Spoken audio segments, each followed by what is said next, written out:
ஏன்னா உங்களை வருத்தப்பட வைக்கிறக்கும், கவலைப்பட வைக்கிறக்கும், துன்பப்பட வைக்கிறக்கும், துயரப்பட வைக்கிறக்கும் பிரபஞ்சம் வகுத்த விதி தான் இது எல்லாமே.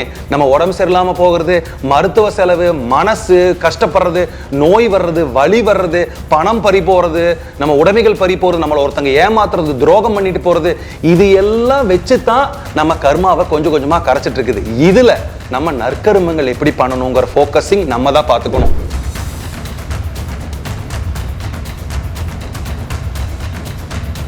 ஒரு விஷயத்தை நான் ஆழமா சொல்லணும்னு விரும்புறேன். என்ன தெரியுங்களா, இப்ப நீங்க ரோட்ல நடந்து போறீங்க, இல்ல வண்டியில போறீங்க, ஒரு ஊனமானவர் இருக்கிறாரு, உடல் சிதைஞ்சு இருக்கிறாரு, அவரால் எதுவும் பண்ண முடியாது. தயவு செஞ்சு பரிதாபப்படாதீங்க. சோர்ந்து உட்கார்ந்துட்டு இருக்கிறாங்க ஒருத்தங்க, வாழ்க்கையே விரக்தி ஆயிடுச்சு. அந்த இடத்துல நீங்க போய் அவங்களுக்கு ஊக்கம் கொடுக்குறீங்க பாத்தீங்களா, இது 100 பேருக்கு அன்னதானம் பண்ணதுக்கு சமானம் நான் சொல்லுவேங்க. ஏன் தெரியுமா,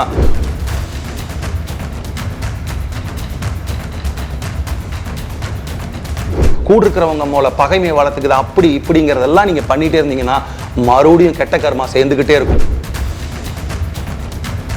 போன ஜென்மத்துல வாங்கின கடனை இப்ப எனக்கு திருப்பி கொடுத்தா கழிஞ்சிருச்சு, இப்ப எனக்கு எந்த கர்மாவும் இல்லை.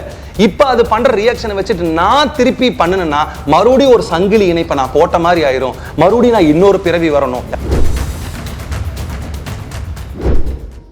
தெளிவு குருவின் திருமேனி காண்டல், தெளிவு குருவின் திருநாமம் செப்பல், தெளிவு குருவின் திருவார்த்தை கேட்டல், தெளிவு குரு உரு சிந்தித்தல் தானே. குருவே சரணம்.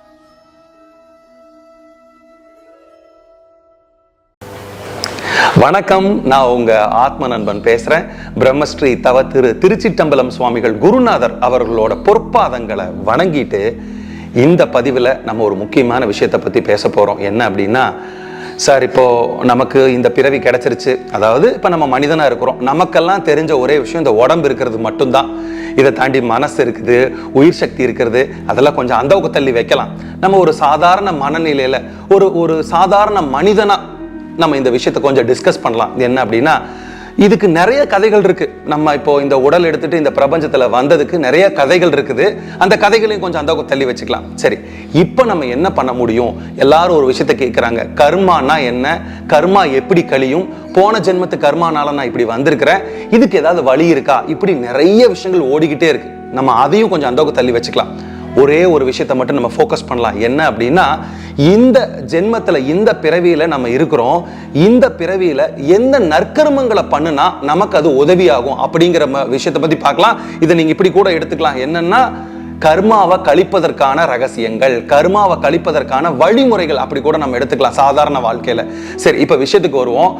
இப்ப நம்ம வாழ்க்கையில துன்பம் துயரம் நிறைய இருக்கு. இப்ப நல்லா கவனிச்சு பாருங்க, உங்க உடம்புல ஏதாவது ஒரு வியாதி வந்துருச்சுன்னா நீங்க டாக்டர்கிட்ட போய் மருந்து சாப்பிட்டுட்டு இருப்பீங்க, கரெக்டான மருத்துவர்கிட்ட போயிருப்பீங்க, சரியான முறையில மருத்துவம் பண்ணுவாங்க, சரியான முறையில டேப்லெட்டை கரெக்டா சாப்பிட்டுட்டு வருவீங்க. ஆனாலும் அந்த வலி உங்களுக்கு இருந்துகிட்டே இருக்கும். நீங்க சொல்லுவீங்க, அந்த டாக்டர் விட்டுட்டு இன்னொரு டாக்டர் பார்ப்பீங்க, இன்னொரு டாக்டர் பார்ப்பீங்க.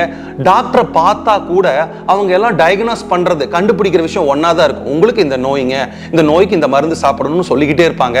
ஆனாலும் அந்த வலி உங்களை தொடர்ந்துகிட்டே இருக்கும். ஈவன் தோ நீங்க எவ்வளவு மருந்து சாப்பிட்டாலும், எத்தனை மருத்துவரை பார்த்தாலும், இது எல்லாமே நம்ம அனுபவிச்சு கழிக்க வேண்டிய கர்மாங்கிறது கண்டிப்பா 100% இருக்குது. இது நம்ம உடல்ல நோய் நொடியில வர்றது. இந்த நோய் நொடி வர்றதுனால நமக்கு வலி வேதனை உண்டாகுது. நல்லா கவனிச்சுக்கோங்க, வலி வேதனைனால நம்ம கழிக்க வேண்டியதை கழிச்சு தான் ஆகணும், வேற வழியே இல்லை. இதை தாண்டி அடுத்தது பணம் செலவு. நம்ம எந்த ஒரு விஷயத்துக்கு மனசு வருத்தப்படுவோம் தெரியுங்களா, வலி வேதனை வந்தா. அதுக்கப்புறம் நம்ம கிட்ட இருக்கிற பணம் செலவாச்சுன்னா நம்ம ரொம்ப ரொம்ப வலியும் வேதனையும் அதிகமாக அடைவோம். ஸோ அது பணம் செலவாகும் போது நம்ம மனசு, ஐயோ என்னோட மருத்துவ செலவுக்கு இவ்வளோ பணம் போகுதே, நான் சம்பாரிச்சு கஷ்டப்பட்டதெல்லாம் போகுதே அப்படின்னு நீங்க நினைக்கும் போது அதுவும் அப்படியே கழிஞ்சிட்டு இருக்கிற ரகசியமா இருக்கும். இதை தாண்டி திருட்டு போறது, நம்ம கிட்ட இருக்கிற பணத்தை ஒருத்தர் ஏமாத்திட்டு போறது, புடுங்கிட்டு போறது, எங்காவது நம்ம மிஸ் பண்ணிட்டு வர்றது, இது எல்லாமே பார்த்தீங்கன்னா உங்ககிட்ட இருந்து போக வேண்டிய விஷயங்கள் போய் தான் ஆகும். ஏன்னா உங்களை வருத்தப்பட வைக்கிறக்கும், கவலைப்பட வைக்கிறக்கும், துன்பப்பட வைக்கிறக்கும், துயரப்பட வைக்கிறக்கும் பிரபஞ்சம் வகுத்த விதி தான் இது எல்லாமே. நம்ம உடம்பு சரியில்லாம போகிறது, மருத்துவ செலவு, மனசு கஷ்டப்படுறது, நோய் வர்றது, வலி வர்றது, பணம் பறி போறது, நம்ம உடைமைகள் பறி போறது, நம்மளை ஒருத்தங்க ஏமாத்துறது, துரோகம் பண்ணிட்டு போறது, இது எல்லாம் வச்சு தான் நம்ம கர்மாவை கொஞ்சம் கொஞ்சமா கரைச்சிட்டு இருக்குது. இதுல நம்ம நற்கருமங்கள் எப்படி பண்ணணுங்கிற ஃபோக்கஸிங் நம்ம தான் பார்த்துக்கணும். மாஸ்டர்ஸ் ஆகட்டும், குருஜி ஆகட்டும், யோகி ஞானி எல்லாமே இன்டைரக்டா இந்த விஷயங்களை நம்ம மண்டையில ஏத்திக்கிட்டு இருக்கிறாங்க. ஆனா நம்ம சரிவர பண்றோமா அப்படிங்கிற ஒரு விஷயத்தை பார்க்கணும். சரிங்க சார், டைரக்டா விஷயத்துக்கு வாங்க. எப்படி நாங்க கர்மாவை கழிக்கிறது, இதுல இருந்து எப்படி தப்பிச்சுக்கலாம்னா 100% தப்பிச்சு ஓட முடியாது. இப்ப பிரபஞ்சம் மழை வர வைக்குது அப்படின்னா அதை நம்மளால போய் மாத்த முடியாது. மழையை நிறுத்து, நான் இங்கிருந்து போகணும், மழையை நிறுத்து அப்படின்னு சொல்லக்கூடாது. அந்த மழை வர்றதுங்கிறது பிரபஞ்சம் உறுதியா செய்யப்பட வேண்டிய கர்மாவா இருந்தா கூட நம்ம கொடை பிடிச்சிட்டு போலாங்கிற ஒரு கர்மாவை நம்மளால மாத்திக்க முடியும். இந்த மாதிரி சின்ன சின்ன விஷயங்களை எப்படி மாத்திக்கணும் குருமார்கள் நமக்கு சொல்லி கொடுத்துட்டு வருவாங்க. சரி, இப்படி ஒவ்வொரு விஷயமா கைட் பண்ணிட்டு வர்றதுக்கு பிரதானமா ஏதோ 2-3 விஷயம் இருந்துச்சு அப்படின்னா அதை நம்ம ஃபாலோ பண்ணா ஏதாவது கர்மா குறையுமா? நான் கண்டிப்பா டேம் ஷூர் குறையும். குருநாதர் பிரம்மஸ்ரீ தவத்திரு திருச்சிட்டம்பலம் சுவாமிகள் சொல்லுவாங்க, கண்ணா உங்க ஆன்மாக்காக, உன்னோட உயிர் சக்திக்காக, அந்த கர்மாக்காக வாசி பண்ணுங்க, ஜெபிங்க, உட்கார்ந்து பண்ணிக்கிட்டே இருங்க, ஐசோலேட் ஆயிருங்க. இந்த மனிதர்கள்கிட்ட இருந்து ஐசோலேட் ஆயிருங்க, உட்கார்ந்து ஜெபம் பண்ணிக்கிட்டே இருங்க, தியானம் பண்ணிக்கிட்டே இருங்க. அது உங்க ஆன்மாக்கான கர்மா கழிக்கக்கூடிய ரகசியம். உன்னோட உடலுக்கான கர்மா கழிக்கக்கூடிய ரகசியம்னு நிறைய இருக்குடா கண்ணா. அதுல 2-3 விஷயங்கள் தான் இப்ப நான் ஷேர் பண்ண போறேன். பிரியமானவர்களே, கவனமா கேளுங்க. இதுல எல்லா யோகி ஞானியும் இந்த இதுல இருந்து விதிவிலக்கு ஆகி போனதே கிடையாது. எல்லாரும் வலியுறுத்துற பெரிய விஷயம் என்ன தெரியுங்களா? அன்னதானம் தான். நீங்க அன்னதானம் பண்ண ஆரம்பிச்சீங்கன்னா உங்களோட கர்மாக்கள் வெகுவா குறையறத உங்களாலேயே பார்க்க முடியும். ஏன்னா இதுல 2 உயிர்கள் மட்டும் திருப்தி அடைகிறது இல்ல, எல்லா உயிர்களும் சேர்ந்து திருப்தி அடையுது. எங்க குருநாதர் அடிக்கடி இந்த விஷயத்த சொல்லுவாங்க, கண்ணா ஒரு மனுஷனுக்கோ பிற உயிருக்கோ என்ன நீ வாரி வாரி கொடுத்தாலும் அவன் போதுன்னே சொல்ல மாட்டான்டா கண்ணா. இன்னும் வேணும், இன்னும் வேணும், இன்னும் வேணும்னு போயிட்டே இருப்பான். ஆனா ஒரு நேரம், நான் சொல்றதை நல்லா புரிஞ்சுக்கோங்க, ஒரு நேரம் நீங்க உணவு கொடுக்கும்போது அவனுக்கு எவ்வளவு போட்டாலும் சரி கொஞ்ச நேரம் கழிச்சு போதும்னு சொல்லிடுவான். ஸோ அந்த போதுன்னு சொல்றதோட மட்டும் அவன் நிறுத்த மாட்டான். இந்த உணவை வழங்கினதுக்காக அவர் வயிறு நிறைஞ்சு மனம் நிறைஞ்சு உங்ககிட்ட ஒரு விஷயத்த சொல்லுவான், நீங்க நல்லா இருங்க, உங்க குடும்பம் எல்லாம் நல்லா இருக்கட்டும். அவர் யாரே இருந்துட்டு போறாங்க, நமக்கு சம்பந்தம் இல்லாதவங்க இருந்துட்டு போறாங்க, அவங்க சொல்லக்கூடிய அந்த பாசிட்டிவ் வைப்ரேஷன்ஸ் பிரபஞ்சத்துல கலந்து நம்ம உயிர் சக்தி தாக்கி நமக்கான விஷயங்களை கர்மாக்களை குறைக்கிறதுல 100% துணை புரியும். அதனாலதான் பாருங்க, நீங்க ஏதாவது ஜாதகத்தை எடுத்து ஜோசியர்கிட்ட போனீங்கனாலும் சரி, இல்ல ஒரு யோகி மகான் கிட்ட போனீங்கனாலும் சரி, அவங்க எல்லாம் பிரதானமா சொல்றது 4 பேருக்கு சாப்பாடு கொடு, அன்னதானம் பண்ணு, இந்த கோயிலுக்கு போய் அன்னதானம் பண்ணு, அந்த கோயிலுக்கு போய் அன்னதானம் பண்ணுங்கிறத பிரதானமா ஏன் சொல்றாங்க அப்படின்னா அதுக்கு பின்னாடி இந்த தத்துவம் இருக்குது, உங்களுடைய கர்மாவை கழிக்கிறதுக்கான விஷயங்கள் இருக்கு. அதனால அதுக்கு தான் இந்த மாதிரி அமாவாசை, பௌர்ணமி, பிரதோஷம் இந்த மாதிரி ஒரு நாட்களை வச்சுக்கிட்டு அட்லீஸ்ட் அதுலயாவது மனிதன் பண்ணுவாங்கிறதுக்காக தான் அதையும் கொண்டு வந்து கிளப் பண்ணி வச்சிருக்கிறாங்க. அதனால பிரியமானவர்களே, நம்மளால முடிஞ்ச வரைக்கும் ஒரு கொஞ்சம் இவ்வளவு சீனி எடுத்து, சர்க்கரை எடுத்து, ஒரு எறும்பு புத்துல போட்டுட்டு போனா கூட பரவாயில்ல. இப்போ இந்த வீடியோ பார்த்துட்டு இருக்கிற எல்லாருமே ஒரு நிமிஷம் கண்ணை மூடி யோசனை பண்ணுங்க. நான் சொல்றத உங்க குடும்பத்தை தவிர, உங்க நண்பரை தவிர, உங்க உறவினர்களை தவிர, உங்களை தெரிஞ்சவர்கள் எல்லாம் தவிர நீங்க யாருக்கு மனசார நீங்க சாப்பிடுற மாதிரி ஒரு சாப்பாட்டை உங்க கையால செஞ்சோ இல்ல கடையில வாங்கிட்டு போய் அன்பா, பாசமா, பரிவா அந்த உயிர் சாப்பிட்றத பார்த்து ரசிச்சீங்க, கண்ணை மூடி உங்க இதயத்துல கை வச்சு யோசனை பண்ணி சொல்லுங்க, நான் எதுவும் பண்ண மாட்டேன் ஆனா எனக்கு கர்மா கழியணும். பிரியமானவர்களே, கொஞ்சம் யோசனை பண்ணி பாருங்க. எங்க குருநாதர் சொல்லுவாங்க, கண்ணா அடுத்தவங்களுக்கு கொடுக்குற உணவு உனக்கு சாப்பிட்றதுக்காக தயார் பண்ண மாதிரி இருக்கும்டா கண்ணான்னு சொல்லுவாங்க.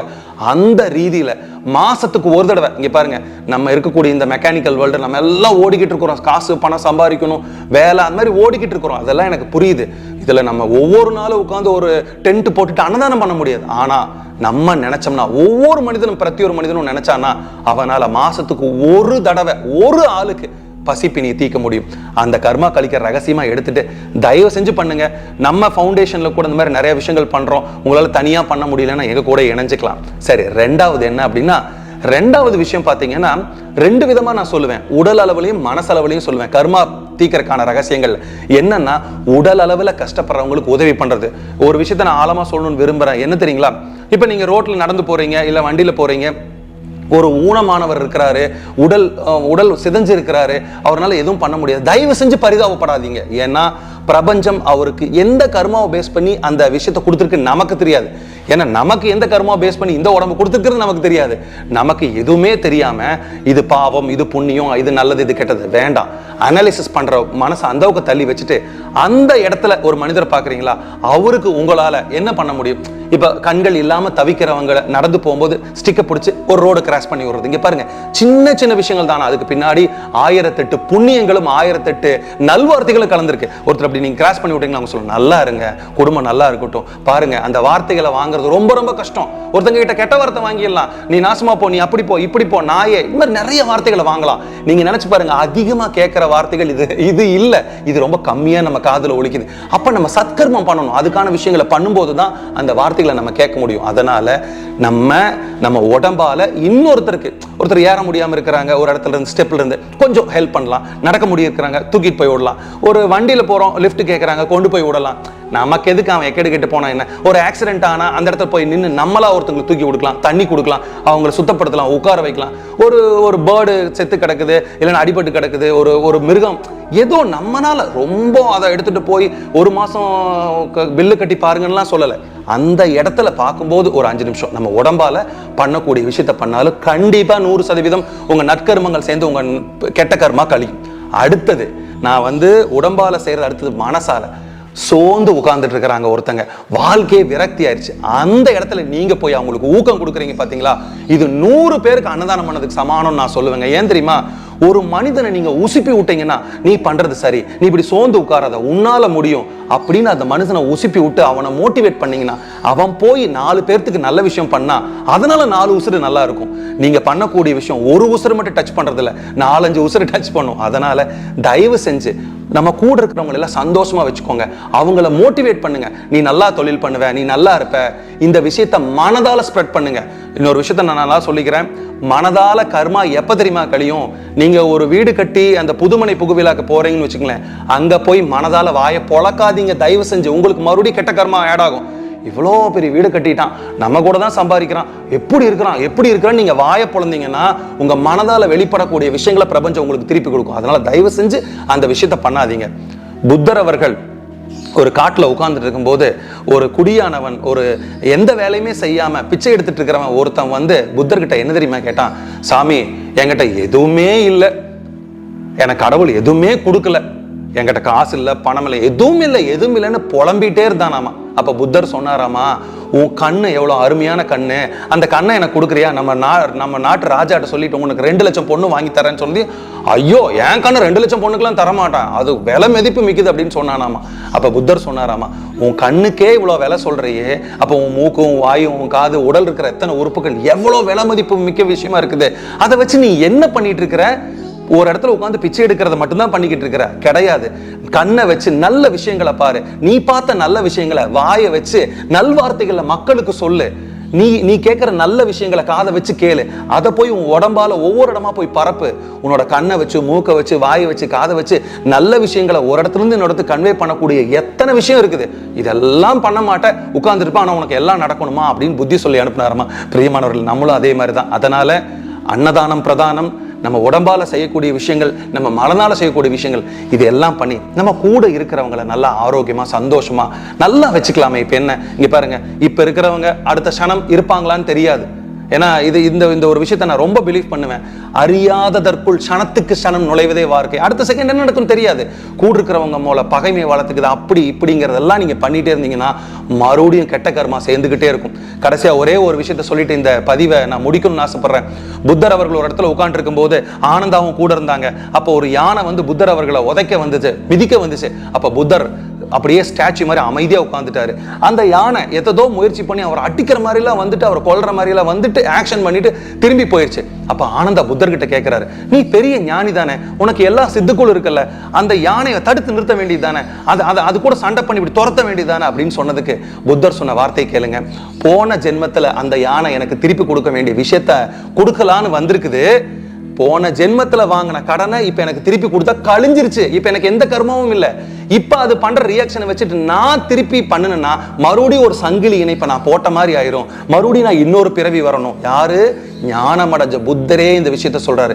பிரியமானவர்களே, இந்த பிறவியில எப்படி இருக்கிறோம்? போன பிறவி விட்டுறலாம், வர்ற பிறவி விட்டுறலாம், இப்ப எப்படி இருக்கிறோம்? சந்தோஷமா இருக்கிறோமா? ஆனந்தமா இருக்கிறோமா? எங்க குருநாதர் பிரம்மஸ்ரீ தவ திரு திருச்சிட்டம்பலம் சுவாமிகள் சொன்னார், கண்ணா, நம்ம உடம்பால, நம்ம வாக்கால, நம்ம செயலால, நம்ம சிந்தனையால அடுத்தவங்களுக்கு நல்லது மட்டுமே பண்ணோன்றா கண்ணா, சத்கர்மம் பண்ணோண்டா, நல்லா இருக்கும்டா கண்ணான்னு சொல்லுவாங்க. இந்த வார்த்தைகளை சொல்லி இன்னொரு நல்ல சந்தர்ப்பத்தில் நான் சந்திக்கிறேன். நன்றி, வணக்கம்.